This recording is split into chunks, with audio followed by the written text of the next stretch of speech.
ನಮಸ್ಕಾರ ಸ್ನೇಹಿತರೆ, ಹ್ಯಾಪಿ ಲೋಕಕ್ಕೆ ಸ್ವಾಗತ. ಪ್ರೀತಿ ಕುರುಡು ಅಂತಾರೆ. ಈ ಹೇಳಿಕೆಯನ್ನ ಸ್ವಲ್ಪ ಬದಲಾವಣೆ ಮಾಡಬೇಕೇನೋ. ಪ್ರೀತಿ ಹಸಿಯಾಗಿರುವಾಗ ಕುರುಡಾಗಿರತ್ತೆ. ಅದೇ ಪ್ರೀತಿ ಬಲಿಯೋಕೆ ಶುರು ಆದ್ಮೇಲೆ ಕುರುಡು ಸರಿದು ನಿಚ್ಚಳವಾಗಿ ನೋಡೋದಕ್ಕೆ ಸಾಧ್ಯ ಆಗುತ್ತೆ. ಹೀಗೆ ಸ್ಪಷ್ಟವಾಗಿ ನೋಡೋದಕ್ಕೆ ಶುರು ಆದ್ಮೇಲೆ ನಮ್ಮ ಪ್ರೀತಿ ಪಾತ್ರರ ಒಂದೊಂದೇ ವೀಕ್ನೆಸ್ ನಮಗೆ ಕಸಿವಿಸಿ ಅನ್ನಿಸಬಹುದು, ಬಹಳ ಬೇಸರವಾಗಿ ಕಾಡಬಹುದು.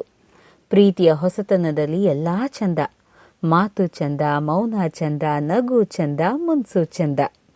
ಅದೇ ಪ್ರೀತಿ ಹಳತಾಗೋ ಹೊತ್ತಿಗೆ ಮಾತು ಕಿರಿಕಿರಿ ಅನಿಸಬಹುದು, ಮೌನ ಸಹಿಸೋದಕ್ಕೆ ಅಸಾಧ್ಯ ಅನಿಸೋಷ್ಟು ಕೋಪ ತರಿಸಬಹುದು. ಅವರ ನಗು ಅಟ್ಟಹಾಸದ ಹಾಗೆ ಕೇಳಿಸಬಹುದು, ಅಳು ತಲೆ ಕೆಟ್ಟು ಹುಚ್ಚಿಡಿಸಬಹುದು. ಯಾಕೆ ಹೀಗಾಗತ್ತೆ? ಮೊದಲು ಎಲ್ಲಾ ಸೊಗಸಾಗಿ ಕಂಡಿದ್ದು ಕ್ರಮೇಣ ಆಸಕ್ತಿ ಕಳೆದು ಹೋಗೋದು ಯಾಕೆ ಅಂತಂದ್ರೆ, ನಮ್ಮ ಮನಸ್ಸಿನಲ್ಲಿ ಪ್ರೀತಿ ಇದ್ದಷ್ಟು ನಮ್ಮ ಪ್ರೀತಿ ಪಾತ್ರರು ಮಲಗಿದ್ದಾಗ ಮುದ್ದ ಕಾಣ್ತಾರೆ. ಅದೇ ಪ್ರೀತಿ ಕಡಿಮೆ ಆದಾಗ ಮಲಗಿರೋ ವ್ಯಕ್ತಿ ಸೋಮಾರಿ ಕಟ್ಟೆ ಥರ ಕಾಣ್ತಾರೆ. ಇದು ಬರೀ ಗಂಡು ಹೆಣ್ಣಿನ ವಿಷಯಕ್ಕಷ್ಟೇ ಸೀಮಿತ ಆಗಿಲ್ಲ.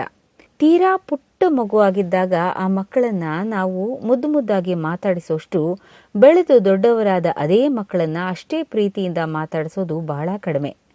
ಇದಕ್ಕೆ ಕಾರಣ ಇಷ್ಟೇ: ಪರಿಚಯ, ಒಡನಾಟ, ಸಲಿಗೆ ಹೆಚ್ಚಾದಷ್ಟು ನಾವು ಹೆಚ್ಚು ಅರ್ಥ ಆಗೋದಕ್ಕೆ ಶುರು ಆಗ್ತೀವಿ. ನಮ್ಮ ಒಳ್ಳೆ ಗುಣಗಳ ಜೊತೆಗೆ ನಮ್ಮ ಕುಂದುಕೊರತೆಗಳು ಕೂಡ ಢಾಳವಾಗಿ ಕಾಣಿಸೋದಕ್ಕೆ ಶುರು ಆಗುತ್ತೆ.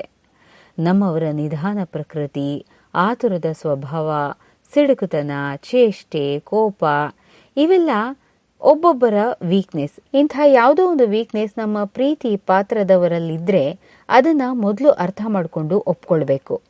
ಕೆಲವೊಂದು ಸ್ವಭಾವಗಳು ಜನ್ಮತಃ ಬಂದಿರುತ್ತೆ.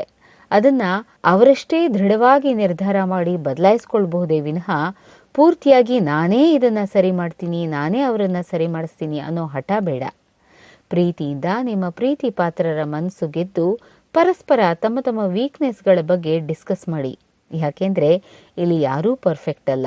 ದೊಡ್ಡವರು ಮಕ್ಕಳ ಜೊತೆ ಮುಕ್ತವಾಗಿ ಮಾತಾಡಿ ತಿಳಿ ಹೇಳಿ, ನಿನ್ನ ಮೇಲಿನ ಪ್ರೀತಿ ನಮ್ಗೆ ಯಾವತ್ತೂ ಕಡಿಮೆ ಆಗೋದಿಲ್ಲ, ಆದರೆ ನಿನ್ನ ವೀಕ್ನೆಸ್ಗಳನ್ನು ಆದಷ್ಟು ಕಡಿಮೆ ಮಾಡಿಕೊಂಡ್ರೆ ನಮ್ಮ ಪ್ರೀತಿ ನಿನ್ನ ಮೇಲೆ ಇನ್ನೂ ಹೆಚ್ಚಾಗುತ್ತೆ ಅಂತ ಮನವರಿಕೆ ಮಾಡಿಕೊಡಿ.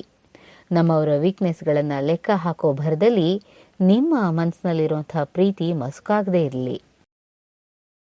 ಸ್ನೇಹಿತರೆ, ಹ್ಯಾಪಿ ಲೋಕ ಚಾನೆಲ್ನ ಸಬ್ಸ್ಕ್ರೈಬ್ ಮಾಡಿ. ನಮ್ಮ ಹೊಸ ವಿಡಿಯೋಗಳ ನೋಟಿಫಿಕೇಶನ್ಗಾಗಿ ಬೆಲ್ ಐಕಾನ್ ಅನ್ನು ಒತ್ತಿ. ವಿಡಿಯೋಗಳ ಬಗ್ಗೆ ನಿಮ್ಮ ಅಭಿಪ್ರಾಯಗಳನ್ನು ನಮಗೆ ಕಾಮೆಂಟ್ ಮೂಲಕ ತಿಳಿಸಿ.